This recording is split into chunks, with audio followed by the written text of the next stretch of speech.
Hello and welcome to the Therapy Floor with Dr. Ritz and Dr. Vicky. We are on the floor getting deep into the human experience, unpacking people's everyday dilemmas through the lens of two psychologists. Let's start unpacking today's dilemmas. Oh, I can't wait to hear it. Okay. So today's dilemma comes from a 34-year-old male who says he drags his feet with tasks. There are so many things to do, different things to do, and I don't know where to start, so I don't start any of them. When I finally decide to do it, I get quite annoyed when things don't go to plan. Here's an example. I had a new work desk being set up at home. I was expecting 2 monitors and only 1 arrived. I was so irritated with the delivery company. I felt as though I was dependent on them to get the task completed and my hands were tied. I found it difficult to focus on anything else. For example, I would walk over to where the desk is to keep looking at the empty monitor space. When I was stood there, I would get anxious, annoyed, and impatient. I kept going back to look at it and couldn't focus on completing my work. I know how I like to work, and when those conditions aren't there, I find it really difficult.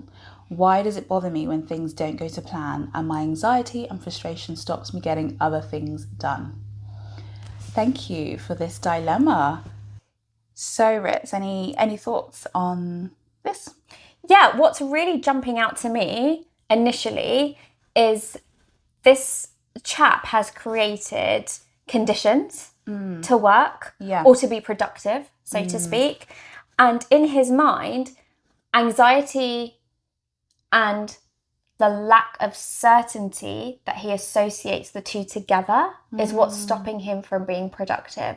So certainty for him seems to equal feeling less anxious. Yeah. And when he hasn't got that certainty, when he hasn't created those conditions of having the 2 monitors there that he can set up and, create this workspace that he imagines for himself, that then starts to bubble away and, trigger those feelings of annoyance, irritation, frustration, anxiety. Yeah.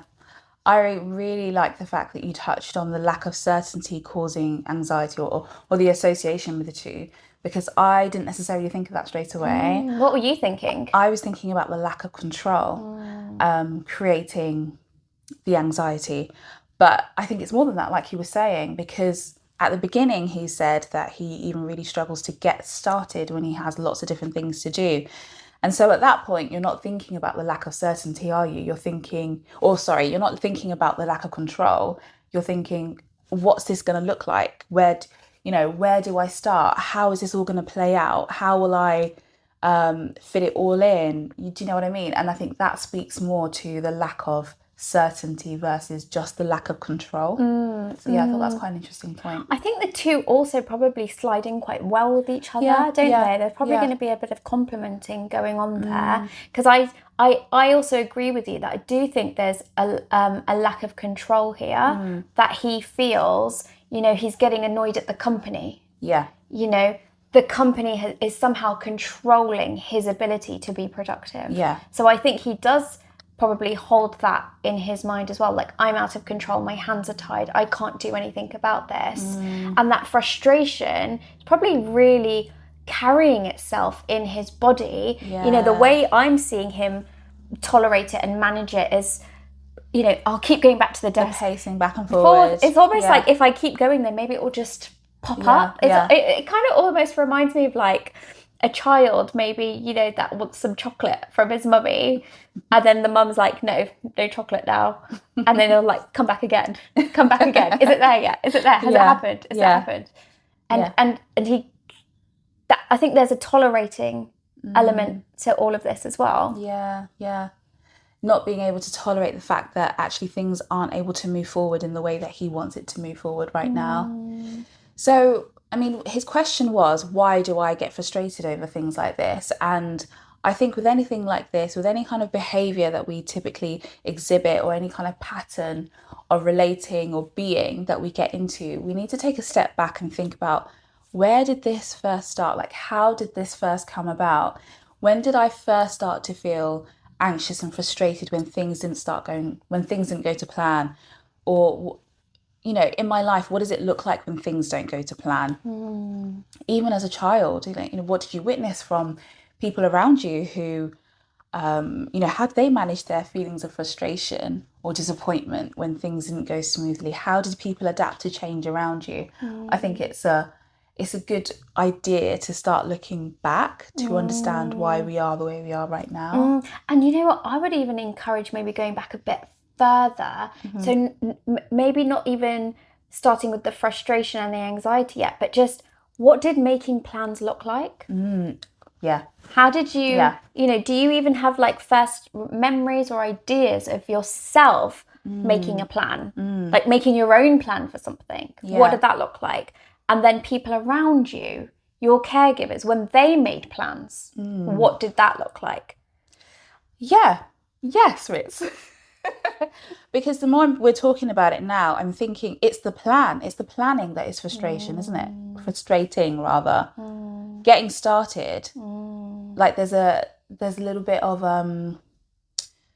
dis-ease with making a plan and following through with a plan. Adapting to a plan. Adapting. Yeah. Adapting. I think that's key here, isn't it? Yeah, I think so. And it can be really, really hard. I mean, maybe I can talk about my own personal experiences and talk about times when I've been frustrated. And I was someone who really, really didn't like change and didn't like things kind of like, well, I think to some extent still, I don't like things kind of like not going ahead with the idea that I've set out in my mind. Like, this is how life is going to go. And when things come in, I'm like, this isn't part of the plan. But I think I'm better at it now. But I was just remembering when one of our friends, Kirsty, when she was going to leave to go traveling with her husband, not soon after we graduated. And we've been a 3, like, for all of our training. And I was like, I'm not happy with this plan. Like, this isn't what I expected. We were going to be the 3 musketeers. Yeah. What do we call ourselves? Neapolitan girls. Neapolitan girls. Yeah, different shades of ice cream. I loved it. Because Kirsty's white. So I was like, this doesn't fit in with my plan. Like, you were going to go and work in London. You were going to go into private work. Kirsty was going to go into like trauma. I was going to go and work in personality disorders, and our lives were going to bumble along like this. We were going to still be together. We were still going to be together. Because we had so much physical contact as well. I think that was so important. Yeah, and because you guys were such like a security blanket for me, like we had gone through such a difficult training period together, it was like, oh my gosh, I'm going to feel wobbly. I'm starting my career and I don't have my reinforcers behind me. Yeah. So yeah, that's just one silly example of how, I've really found it hard to adapt to changing situations because I had an idea that this is how things are supposed to go. And really, what was underneath it was, if plans change, will I cope? Will I still be standing, or will I fall short? I think it was also underneath it all, I think you were just upset. Yeah, there was that too. Yeah, like, can I share? Yeah. Vicky, spoke to me afterwards. No, I don't even think you spoke to me afterwards. I think in that moment, it was in the moment because I was quite shocked. I was like, oh my God, I'm a bit scared. I was kind of semi-joking though. Oh, were you? But didn't come across like that. She said, oh, okay, right, well, I think I'm just going to have to take a step back and just go through this on my own for a little bit, because I had this idea like we were all going to be together, and now that's not happening. So I'm just gonna take a step back from this friendship at the moment, and just not in a way where you were like, I'm not going to be friends. It wasn't like that. I think you were almost in shock. Yeah, no, I was. And so your way of dealing with that upset was to be like, I can't deal with it. I just need to protect myself from this. And if we kind of maybe link it back to what this fellow is talking about, I think he's doing the same thing in terms of a protective mechanism. I think when we feel anxious or when we feel upset, we don't feel safe. Yes. So we want to go to something that feels familiar to us. Yeah. And when things don't feel familiar, we either, shut down, or we find ways of coping with it that maybe aren't very helpful for us, or we shut away people that maybe want to try and help us or connect with us. Yeah. Yeah, I think so. I was gonna reference his frustration, and his anger, and sometimes we can flip to anxiety when, well, we can flip to anger and frustration when we're really actually feeling anxious and nervous. I really am such a firm believer that anger is a secondary emotion. 100%. I really agree with that too. Yeah. Yeah. There's always something underneath it, usually upset Yeah. or fear, Yeah. the anxiety part. Exactly. But the anger comes out first. Yeah. Yeah. So his frustration at the delivery company, my frustration at Kay for leaving, underneath that was some anxiety, or underneath that is some anxiety. And so again, going back to, what I was saying, what's underneath this, what does this say about him if he doesn't manage change well, or things not going to plan well? What does that say about him? Is he safe? I'd be really keen to know, how has he managed change? Yeah. Like, what changes has he experienced in his life that were maybe out of his control, and how did that impact him? What did he learn about the world? What did he learn about himself in relation to the world? And then how did that form behaviors going forward for him? Yeah. And then I think once he's kind of done some digging and he's had a bit more exploration about what all these things meant and what it looked like for him in his formative years, I'd then move to, okay, what does he need to feel safe? And what does he need to feel capable, okay, good enough,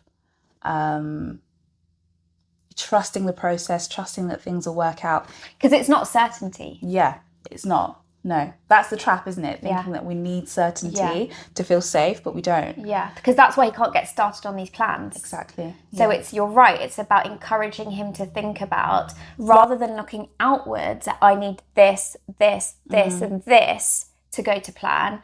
It's about encouraging him to actually go inwards and think, what do I draw upon myself for me to start moving forward? Yeah. And even if it doesn't go to plan, or even if, that monitor doesn't come for another 2 weeks, well, he can't not work for 2 weeks. Or maybe he can, I don't know. But, that's not really productive. Yeah. He's almost then getting in his own way. I love this. I love how we've kind of like started with something that may seem quite benign actually, and like, okay, is it really that deep? But it's deep enough that he's wondering about, why does this keep happening? There's something in his response that doesn't feel right somehow. Well, I don't want to use the word right, but he doesn't feel comfortable with. It's not. It's a question. It's bothering him, isn't it? Like you said.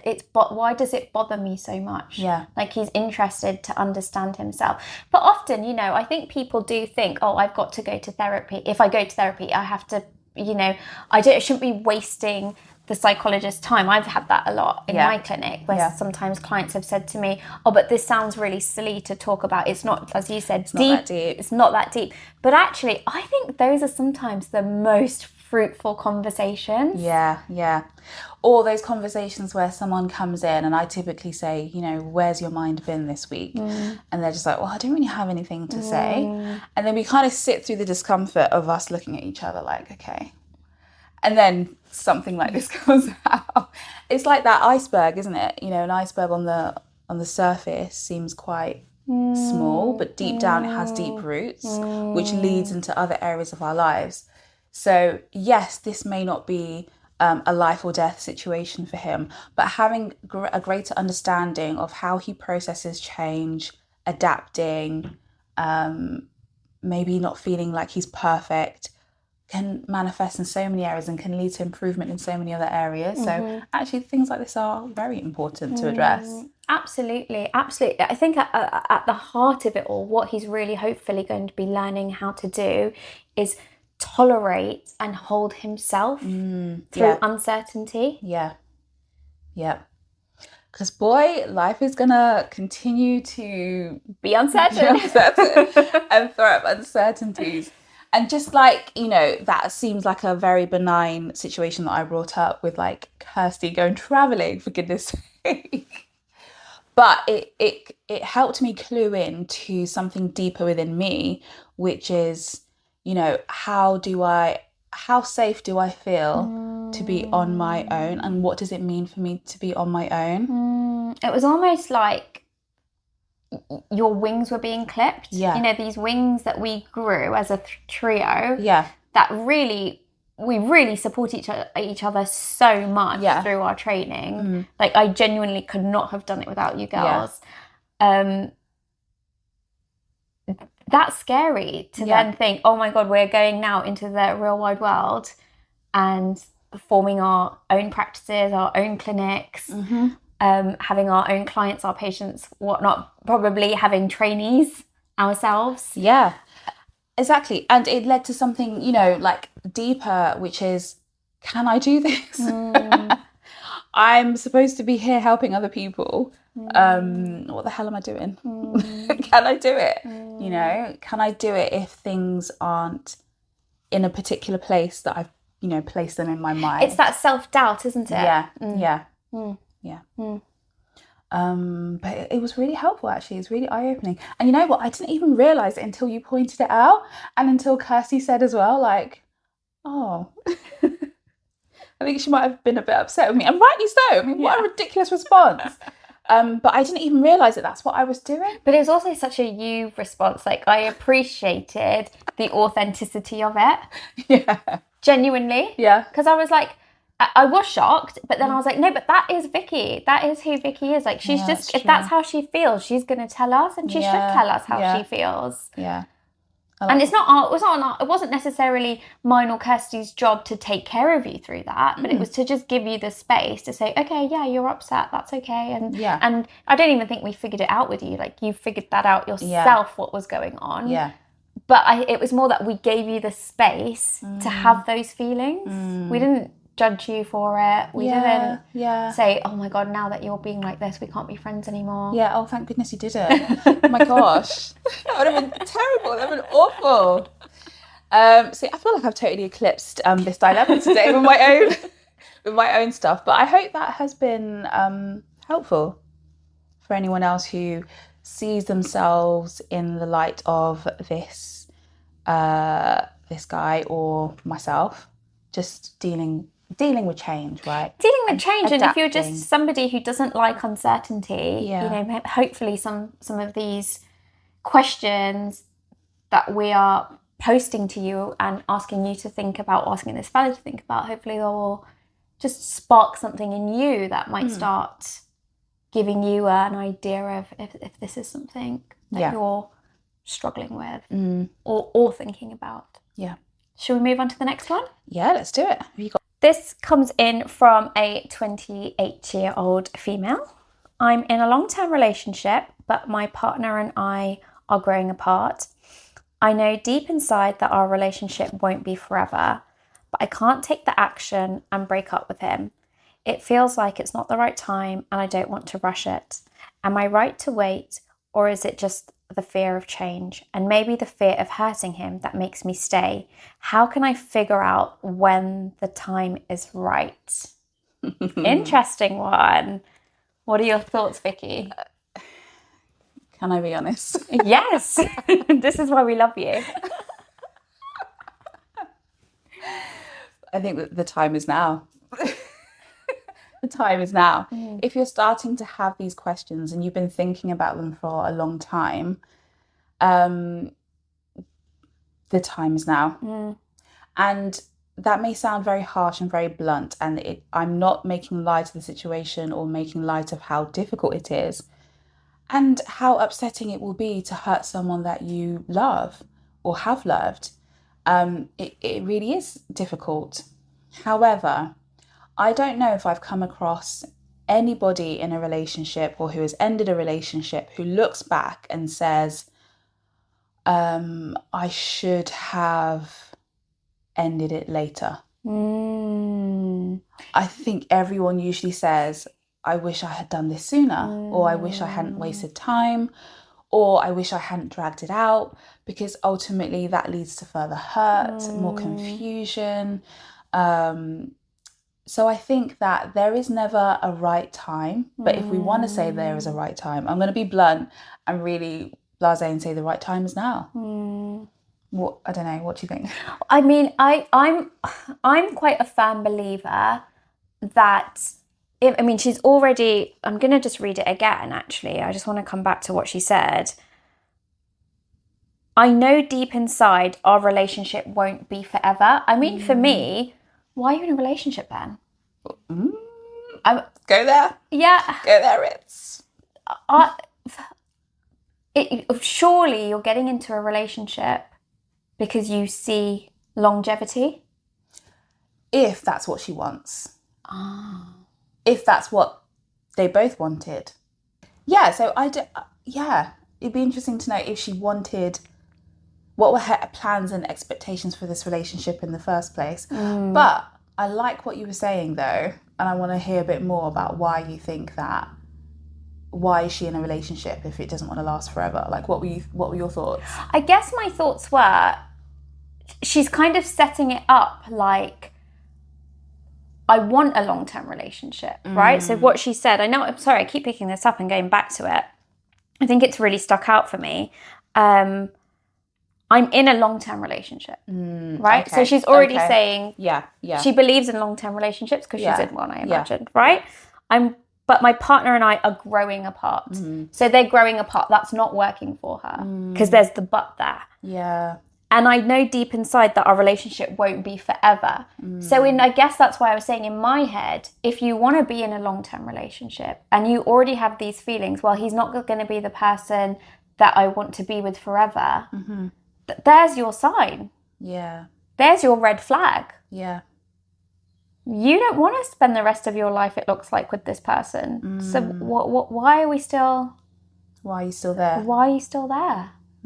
And so that was what was interesting to me, because that's what I would go into. You already know it's over. Why are you still there? Yeah. What's keeping you there? Yeah. And it sounds like to me, what's keeping her there is fear.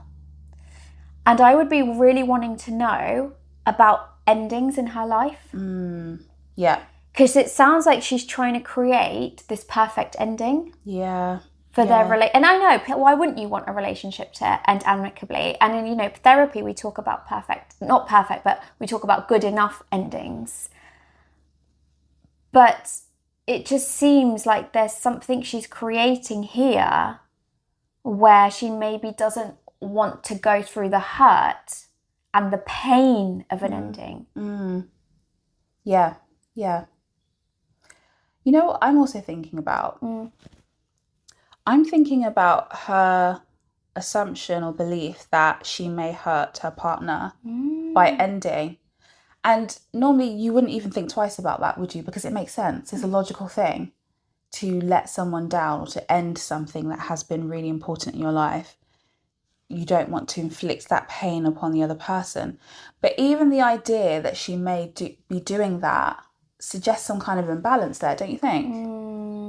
Can you say more? How do I phrase this? When I worry about hurting, I'm going to say a child. I worry about hurting a child because I know that I'm in a position of, like, not authority, power. But power. There's a power difference here. And I got that sense too. It was almost like she was taking care of him. Yeah. Like a mother figure. Yeah. Yeah. And why? Like, why does she view their relationship in this way?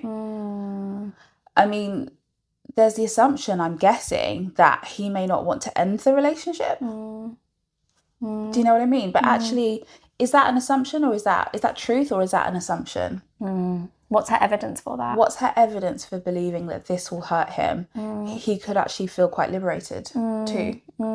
He may want to end the relationship too, but he's thinking he doesn't want to hurt you. But I think the very thought of wanting to take care of someone So therefore, I'm going to avoid being true to myself in order to take care of you is very problematic. Yeah, I mean, I'm already thinking about this lady's attachment style. Yeah. She sounds quite avoidant. Yeah. You know, she's avoiding her own needs, because she's almost like projecting the other person's needs. Yeah. Or projecting her needs onto that other person. Yeah. So she's denying what she needs in order to take care of him. Yeah. And we see that in avoidant attachment styles. You know, you're avoiding deep down what is meaningful to you, what is your priority, what's bringing you value, what's your purpose. And, you know, I guess other thoughts would be how long has she been feeling this? Is this like a long-term thought? Is it something that's just popped up? Is it after an argument? Is it a reactive thing? Yeah. Yeah. And in what ways are they growing apart? Are they becoming different people, or are they becoming just less interested in each other? Do they have different values? You know, like what's behind the growing apart? Actually, that could tell a lot, doesn't it? Because I don't think that just naturally happens. You just naturally grow apart from someone. I think society these days likes to make it as though if someone isn't serving your needs, you kind of move on. Like go where you need to go. Like not everyone can come with you on your journey. Oh my gosh, that I despise that one. I despise that because there's just so much more to understand. So what is the reason for the growing apart? And something that you once thought, yeah, this is going to be long term, now is no longer working for you. And it's okay. It's okay for that to happen. But also, yeah, I think she's right to be asking herself some questions here. I'd also say on the other end, you know, how would she feel if this were her partner wondering the same thing and ending a relationship that isn't working for him? How would she feel? Part of me is actually, my gut reaction to that is maybe she would want to feel in a safe and secure place before it's ended. Yeah. Like, again, projecting those ideas onto him. Yeah. Or when is the right time to end it? Yeah, as if that's what he would need, because that's what she needs. Yeah. Yeah. How does she feel safe and secure? What does that look like for her? What does it look like to feel safe and secure when you're not in a relationship? When you've lost that. Because even though they've grown apart, I guess it's still going to be familiar. Oh, I can't say that word today. Familiarity. And when you lose that familiarity, how do you still create that sense of safety for yourself? Might not be working for you, but it's still familiar. Yeah. I think this is where attachment styles can be helpful to think about this, because you know, I think it's good to look at, what does make me feel safe? Because attachment is all about, how do I feel safe and vulnerable and secure in relationships? And if I am avoidant, it's because there is that fear of being seen. There is that fear of being attended to, because what happens actually if this person lets me down, like other people have let me down? Relationships and closeness isn't safe. Does she feel a close knitting with her own identity? Does she feel secure in who she is as a person? Does she know what she's about? Does she know what her values are? Does she know what her priorities are? Does she know what relationships mean to her?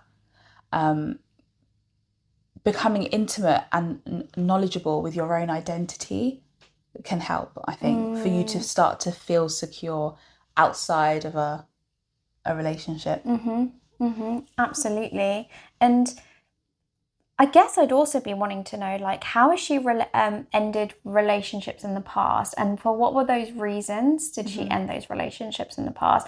And also tying back in with this attachment style thinking, does she tend to go for maybe men that are quite anxious? Because we know that an anxious attachment style and an avoidant attachment style, like together, they lock. Yeah, they just attract each other, don't they? Yeah, they do. They do. Yeah, so who is she also without that feeling of being needed, with the possibility of being able to push someone away, actually? Because that can be quite frightening, you know? And that's why you would tend to, your dysfunction would meet up with someone else's dysfunction. They would, they'd really, you could hook your coat onto the peg, you know? What does it feel like to actually not be needed because of someone's insecurity, but just be wanted? Yeah. Does that feel okay or not? I feel like that's such a healthy, grown-up version of a relationship, though. Yeah. Say more. And it's not often talked about, is it? No, but say more.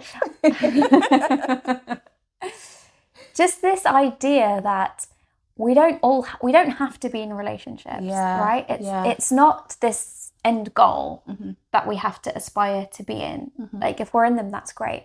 But I think relationships are really about this idea of, I want to be with you because I see you, because I want you, not because you help me to fulfill something in me. Yes. Or because you give me something I can't give myself. Yeah.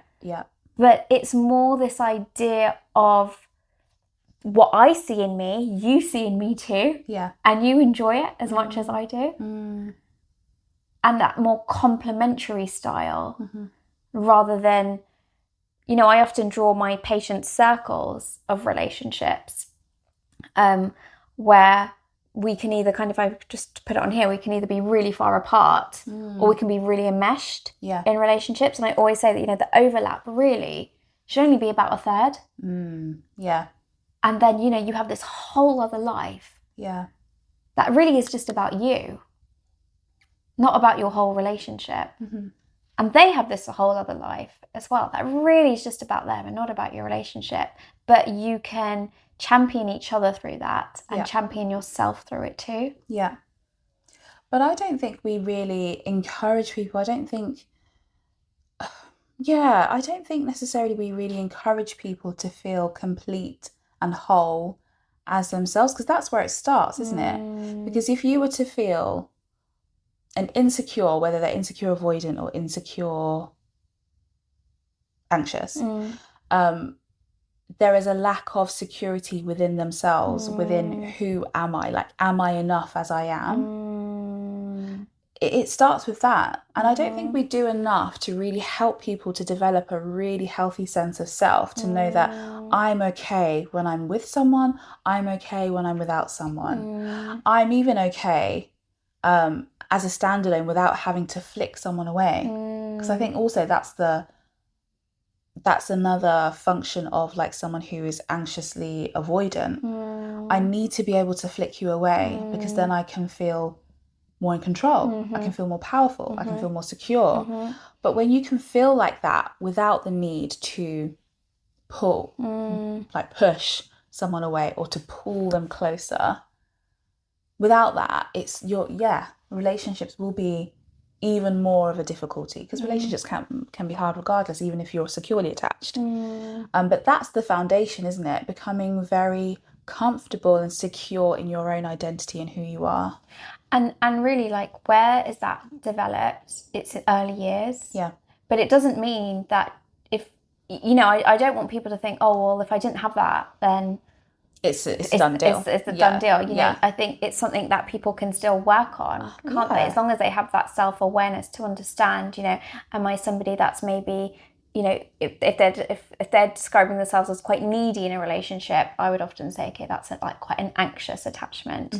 If there's somebody who's quite like, oh, I only need to see my partner like once every 2 weeks, you know, that would say it's quite an avoidant attachment. You know, playing with very loose things here, and you know, that's often going to come from a childhood where you either had to ramp it up to get your needs met, And whether that would be, you know, as a child, maybe through crying, or being upset or being quite loud, to, you know, really feel the need to be seen, because we do need to be seen. Yeah. And we do need to have that love and that safety and that security. Definitely. Or that, you know, maybe caregivers weren't emotionally available to you. So I'm not saying that you were abandoned, because it doesn't have to be as traumatic as that.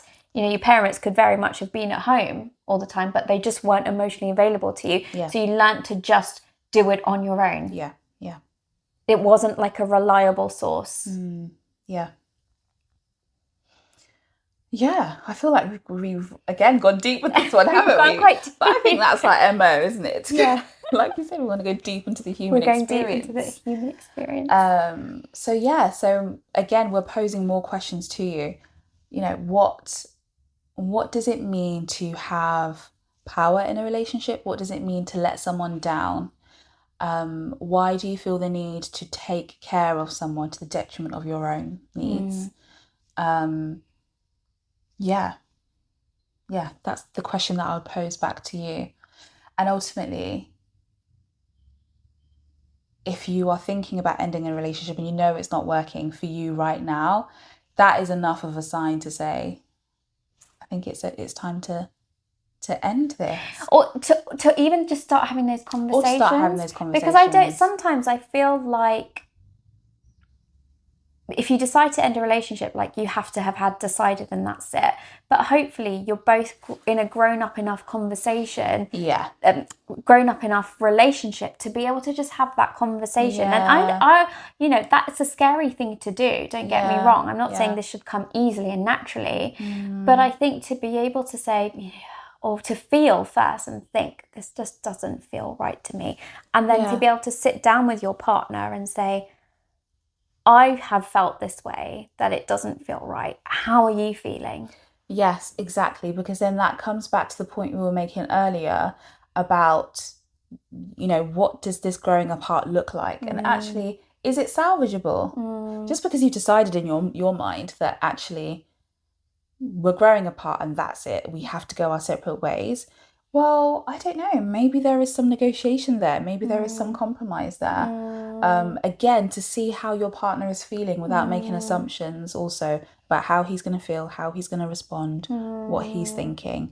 Yes, having a discussion. Because it's quite a void, isn't it? She's having those discussions with herself. Yeah. She's not co-creating in that relationship. Yeah. And that's what relationships are about, is co-creation together. Yeah.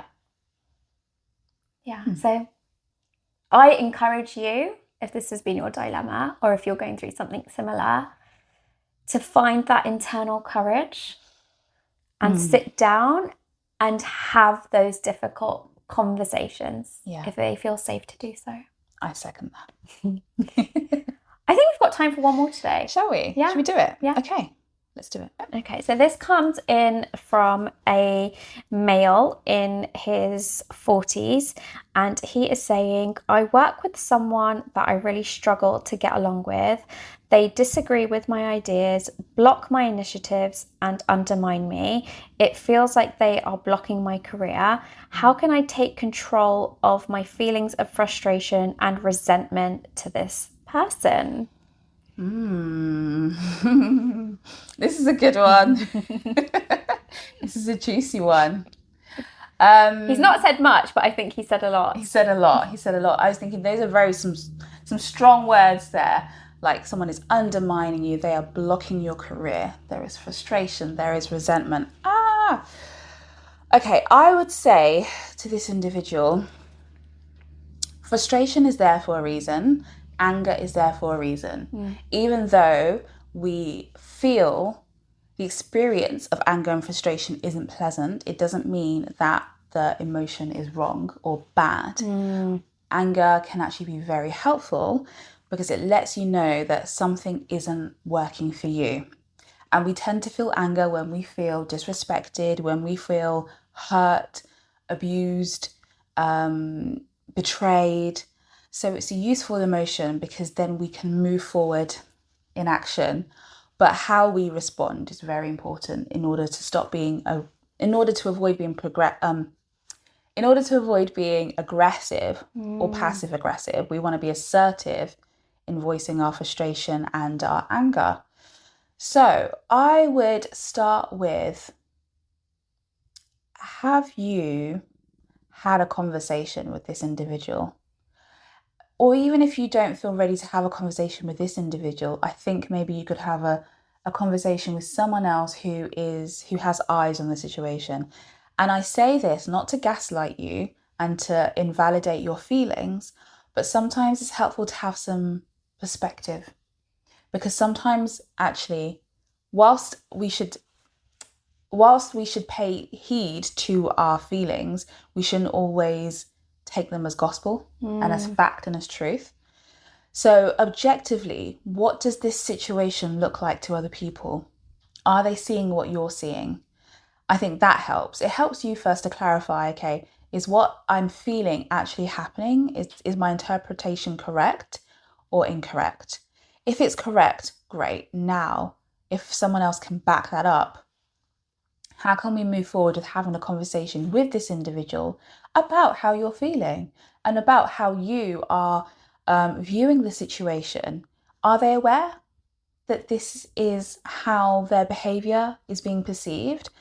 It's important that, you communicate that and you don't continue to allow someone to almost have the power of your future. It's not right. It's not like the phrase, this deeply upset me. The phrase, they're blocking your career. Oh my goodness, no one should have the right or the power to block anything of yours. So I'm really like in there with you with the feelings of frustration, and I want to help you think about gaining some clarity and perspective on this, and then really taking that information, which is your emotion, and moving forward intentionally and assertively to ascertain what's going on with this other individual. And, I think those are really, really good ideas. I'm going to play devil's advocate Go now. on then. I trust you to do that. I trust you. So what if this person, he's got, let's say, like some sort of history, or he's tried to have communication? Because what he is saying, like, I'm struggling with this person now. Yeah. The struggle's already there. So that makes me feel like actually the communication's already broken down. Yeah. If the struggle's already there. Yeah. So if that communication is already broken down and that person isn't even, let's say, willing, because I think that often happens, doesn't it, in workplace settings? Yeah. Where you're struggling with someone, they're not even willing to have a conversation with you. Like, they just think they are outright right, and that they do believe that they are that powerful. Sometimes it could be a peer, sometimes it could be a senior. True. How do they get through that part of it? Okay. Because I guess I would be wanting to think about putting the onus back on this individual. Yeah. It sounds like that's what they want to do as well. They want to feel like they can control because they're feeling their quite feelings out of of control. frustration. So I don't know if my advice is going to necessarily be a psychologist's advice. I would like to help this person feel like they can empower themselves, and sometimes we need to realize how far we can go and where our limits are, and we need to ascertain what are our values in this situation, what are our priorities, because you could say to yourself, or I could say to you, okay, maybe you just need to accept that this is who this person is, and that is how they behave in a work situation. And rather than taking it personally, just accept that you're always going to come against backlash. You're always going to not feel undermined, but you're always going to feel someone pushing against you and trying to pull you back, and continue to feel, I don't know, like you have, push forward with the courage to be persistent in your goal, which is I'm going to succeed. I'm gonna progress in this career regardless of what someone else is saying or doing. And when they push, I'm just going to push back too. I could say that. But alternatively, if your value or your priority is your mental health and your well-being and your peace of mind, and you find that despite having conversations, this person is persistent in how they want to behave and no one else is checking them, which can happen also. Because often what happens is I think people get afraid. Yeah. Don't they? Yeah, that's true. Like, that's why sometimes these behaviours keep happening in workplace settings. No one wants to confront the bully. Yeah. Or the person who has more leverage. Yeah. Maybe you want to ascertain whether this is the right environment for you. That's why I say it may be a bit controversial, because I think that's a really fair comment, actually. Okay, it's like I'm advocating for you to leave, but I'm advocating for you to decide what are your priorities, what are your values. If your value maybe is financial security at this time, okay, we can see that actually staying is the most beneficial thing for you right now, and there will have to be a way of tolerating and accepting that this is just how the situation is. If nothing is going to change, this person's going to change, the work culture isn't going to change. But if your values are peace, mental stability, mental well-being, feeling a sense of like a supportive work environment, then maybe you need to rethink, how can I move out of this situation and into something that will better support my needs right now? It's not going to be easy, but it's a difficult question to pose. And I don't think that either one of those is right or wrong. Yeah. And I love what you're saying there. You know, to think about your values is so important.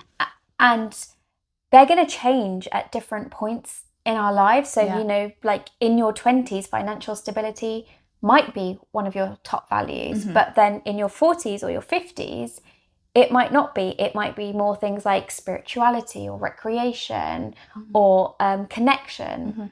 And I feel like with values, it's always really important to use them as a guide. Yeah. You know, use them as that compass that give you that direction and give you that purpose. And to keep checking in with yourself, you know, am I living my life in line with what my purpose is, with what my values are, rather than this is the goal that I need to meet right now in this career or in this relationship, whatever it might be. I really like what you said there about actually you need to maybe go a bit inwards and think about what your values are. Yeah. Before you maybe decide how you need to handle the situation. Yeah. I would also be encouraging this guy to think about, you know, the reaction that he's having to this colleague is quite strong. It sounds like on paper, it was quite visceral, wasn't it, as I was reading it? Yeah. Which gives me and my psychology mind a bit of like ding, ding, ding, ding, ding, ding, ding. Like, I wonder who this person could be in this person's life previously or still. Yeah. Like, why is he having such a strong reaction to this person? Who is he reminding him of? Yeah. Yeah. Who else has maybe treated him in a similar way that's made him feel... He feels quite small in comparison to this other person who seems quite large. Yep. And who has a lot of control and say and power over him. And often, you know, there's something here about a lack of autonomy almost. Like, you know, this person is blocking my career. Yeah. And can he remember a time where he didn't feel like he had autonomy? That, you know, maybe other people were maybe dictating things for him or pressuring him to, you know, think a certain way or stifling his ideas and not allowing him to develop and grow and have these insights and take risks. And yeah. I think that's a good point, and that's why I would also recommend the seeking other people's perspectives, because it may just be that even though this is how you are feeling, or maybe this is, you know, the other person is presenting in a particular way, your interpretation of that is not based on an objective viewpoint. It's based on history. Yeah. And so what you're really responding to is the person in your past, not necessarily this individual. But it could be the case, actually, that this is history repeating itself. And if I were also to play devil's advocate, as a psychologist sat in the room with this individual, I'd want to be gleaning, how does this person show up and how do other people respond to them? So I'd really be paying attention to how I feel in the room with this individual. How am I meeting them in the room? Will that give some clue as to why this dynamic plays out? If I'm sat in the room with this person, do I feel like I want to control them? Do I want to put them down? Do I get frustrated or impatient with them? Then I think that gives further clue into, okay, what role are you taking in life? Like, how are you showing up in your own life? Maybe some sort of people pleasing going on there. Yeah. Or like a need to kind of like be subservient and to bring himself down. You know, I think that is also an important part of this discussion that that doesn't necessarily jump out straight away. No, and because he's not actually said that much, has he? No. Which is no. It allows us to pick holes or to go a bit further. Yeah. But that in itself is quite telling. Like, he's not given us that much, and so, you know, it's again feeling quite small. Yeah. Like, like you said, how is he presenting himself? What role is he taking on? Who is he with other people? Is he somebody that tends to give more space to other people, and then so has learnt, because he gives more space to other people, to create less space for himself, to make himself smaller? Yeah. Interesting one. Yeah. Any other thoughts on him? To the point where I said I wonder also about this person, how they present. I wonder how they deal with conflict as well, and how they have previously managed it with this person at work, but also previously. Like personal life as well. Yeah, personally, like, what is conflict? Is conflict okay? Yeah.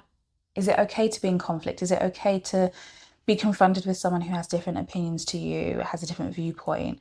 Or does it seem like other people, when they are themselves and they take up space, that is an affront to you because you're not doing it yourself? So yeah, I'd also want to know a bit more about that. Yeah, because I wonder if there's something in that as well. Like, as somebody is taking up more space, how does that make you feel? Yeah. Is there like anger, which obviously it sounds like there is, but is that anger passive? Yeah. Or is that anger like loud? Yeah. Well, I'm going to take up more space then. Yeah, I'm going to compete. Yeah.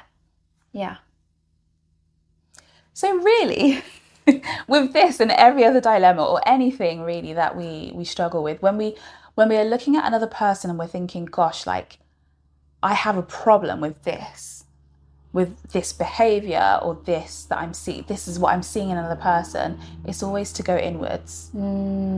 I'm really being distracted by that. Aeroplane. I know. Apologies. It's just gone round and round and round today, hasn't it? All throughout. We've had to deal with our own frustration and lack of control. It's been testing us. It has, a lack of control over this situation. But anyway. We wanted to create certainty. Yeah. And it did not go to plan. It didn't go to plan. And we had to push through regardless. Tolerated the distress. Sorry, I feel so distracted. Can you repeat that? Okay. Can I remember it? I don't know. Daddy's question. Oh, yeah, I know what I was saying. So we always want to come back to, going inside, and you can't control another person. You can ask people to change. You can ask people to adapt, but ultimately it's good to go inwards. And I think sometimes the default for people is, when we're feeling unsettled, we often try and control outside of ourselves. be it the situation or other people, their behaviours. If only they would do this, this and this, then that would make me feel better. That would make me manage better. Exactly. And I mean, we can't control anyone. We can't control any type of situation. You know, it really is about that. If you notice yourself doing that, going out, come back in, keep pulling yourself back in, go inwards, go deeper, you know, use this as information. What is it telling about you? What is it triggering inside you? Discomfort is good. Like, we don't need to shy away from discomfort. You know, it's not all about always being positive and happy. Like, I just don't like that sort of stuff. Use your discomfort as a curiosity mechanism to think deeper about yourself. And, you know, this is why we're on the floor. This is what this really is about. Yeah. Getting down to the nuts and bolts. Yeah. Going inwards and going deep. Oh, okay. I feel like we've really gone deep today. We have, haven't we? Yeah. So, what did you learn today? Oh my goodness, so many things. I have learned, or maybe I continue to learn, and this continues to be reinforced, the ability to tolerate distress when things don't turn out how we anticipated. And case in point being this person who's decided to go round and round and round in a loop today in the aeroplane. They've got their own plan, but it didn't fit in with mine. And I just had to accept that, okay, this is not going to be perfect, and I hope it's going to be good enough and it's going to be okay, and that people will be gracious. That actually this hasn't been a perfectly recorded podcast today. I hope none of them are, to be honest. Okay. All right then. Okay, Ritz. Because that really does go, you know, that's again about tolerating for us that not everything, you know, we put out our best. I know. Are good enough. So yeah, that's what I've learned today. What about you? I really liked what you said about checking in with your values in that moment, or in where you are in your life at that moment. I think sometimes it's so easy to think that, you know, we have this life and we're meant to have, you know, financial goals, relationship goals, family goals, activity goals, and it's like, do everything. And I don't think that you can do everything. I don't think it's healthy to try and do everything. And I think that it's made me think about, you know, I've been in quite a big turning point in my life, I'd say, over the last couple of months in a really nice way. But that has made me, and it's kind of reignited that again, this idea of what are my values right now. And not doing all of those values. Like, what's really important to me right now? And how do I, you know, try and live my life in line with a couple of those? Yeah. So I really like that. Oh, thank you. That's okay. What have you guys learnt today? We would love to know. What do you take away? Drop us a comment down below. Just remember to please like and subscribe and follow us on our social media channels. This is Dr. Ritz and Dr. Vicky. And we'll see you on the floor very, very soon. Bye. Bye.